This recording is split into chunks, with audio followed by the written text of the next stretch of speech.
ज्ञान संजीवनी प्रस्तुत करीत आहे शैक्षणिक व्हिडिओ।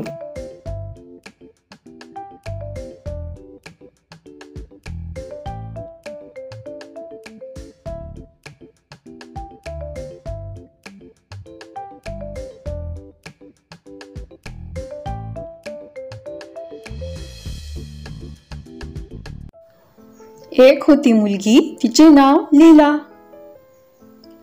होती ती चौथीत अन होती भारी खोडकर। लोकांना त्रास द्यावा असे तिला नाही वाटायचे, पण तिला खोड्या काढण्याची भारी हौस।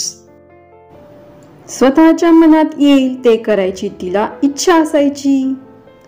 त्यासाठी मजेशीर युक्त्या शोधायची। तिचे घर होते गावाच्या एका टोकाला। तिच्या घराच्या मागील वावराच्या बाजूला थोडेसे चालत गेले की नदी होती। एक दिवस लीलाला बर्फाचा गोळा खावासा वाटला। आई म्हणाली नको खाऊ। ताई म्हणाली नको खाऊ। माई म्हणजे तिची आजी म्हणाली लीला ग लीला नको खाऊ गोळा, दुखेल तुझा गळा, सगळं पाणी होईल नाकात गोळा। आता काय करावे बरे? लीला विचार करू लागली। तिला एक युक्ती सुचली। ती चालत चालत नदीकडे गेली। नदीला म्हणाली नदी ग नदी, पण नदी बोलणार कशी? मग ती स्वतःच म्हणाली बोल ग लीला। मग लीला म्हणाली नदी ग नदी, लीलाला खायचाय बर्फाचा गोळा, पण माई म्हणाली दुखेल गळा, खाऊ का नको? पण नदी कशी बोलणार? परत लीलाच म्हणाली मग खा की, पळत जा आणि पटकन खा। लीला म्हणाली अग पण तुझं कसं ऐकू? ताई म्हणाली नको खाऊ, आई म्हणाली नको खाऊ, माई म्हणाली नको खाऊ, पण नदी कशी बोलणार? परत लीलाच म्हणाली अग ताईपेक्षा मोठी आई, आईपेक्षा मोठी माई, पण माईपेक्षाही मोठी मी नदीबाई, माझं ऐक बरोबर। लीला पळत बर्फवाल्याकडे गेली। गोळा खाऊन परत आली। तिला बोलणारी नदी खूप आवडली। ताई आई माई यांच्यापेक्षा मोठी नदीबाई। तिची परवानगी मिळाली की आपण हवे ते करू शकतो असे तिला वाटले। एक दिवस लीलाला आला कंटाळा। तिला वाटले बुडवावी शाळा।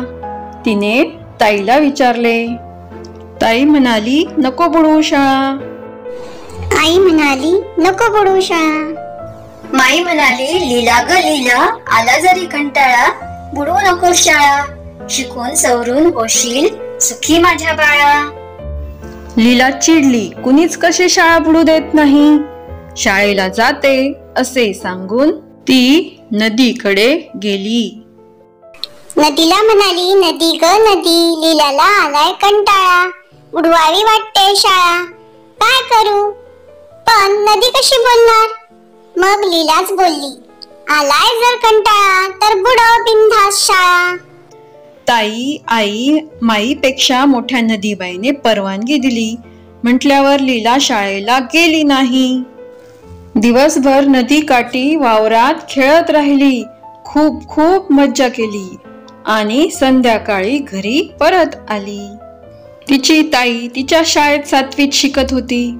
लीलाने शाळा बुडवल्याचे तिला कळले होते। तिने शाळेतून घरी आल्यावर आई आणि माईला पण सगळे सांगितले होते। त्या तिघींना लीलाची बोलणारी नदी पण माहीत झाली होती। त्या तिघींनी लीलाची गंमत करायचे ठरवले। तिला शाळा बुडवल्याबद्दल कुणीच काहीही बोलले नाही। काही दिवसांनी आला भोला। भोला म्हणजे लीलाचा मामा। भोला मामा नेहमी खाऊ घेऊन यायचा। त्या दिवशी नेमकी लीला शाळेत निघाली तेव्हा तिचा मामा आला। लीलाला खूप आनंद झाला।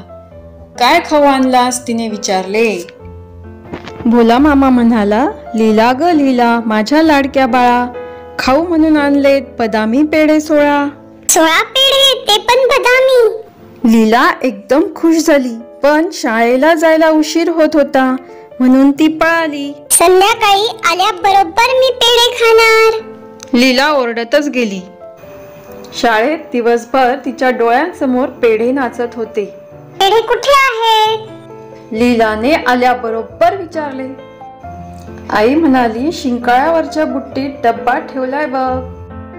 लीलाने स्टूल घेऊन डब्बा काढला. उघडून पाहते तर डब्बा सगळा रिकामा. आई, यात तर एक पण पेढा नाही. लीला ओरडली. लीलाचे ओरडणे ऐकून आईला नवल वाटले. आई म्हणाली, अगं, असं कसं होईल? तिने ताईला हाक मारली. नीला, ए नीला.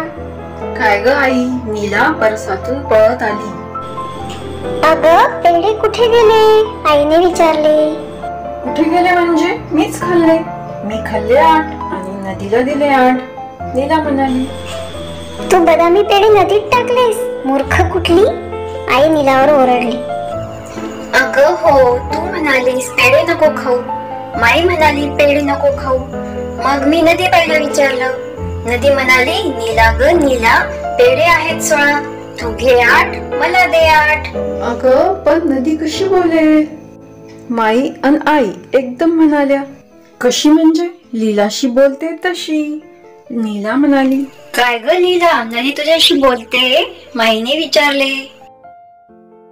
अगं माई, तीच तर लीलाला गोळा खायला सांगते, शाळा बुडवायला सांगते. हो की नाही ग लीला? नीला मध्येच बोलली. लीला आता चिडली. तिची खोडी तिच्यावरच उलटली होती. आता काय करावे बरे? तिने थोडा विचार केला आणि म्हणाली. ताई, आई, माई, समजलं ग बाई. नदीशी बोलायला आता जाणार नाही. माई हसत कपाटाकडे गेली आणि डब्बा घेऊन आली. लीला आणि नीला, घ्या एक पेढा आणि खेळायला पळा. पेढा मिळाला असे म्हणत पेढा घेऊन लीला गोठ्याकडे पळाली. आता ही काय म्हशीला बोलायला लावणार की काय? माई हसून म्हणाली.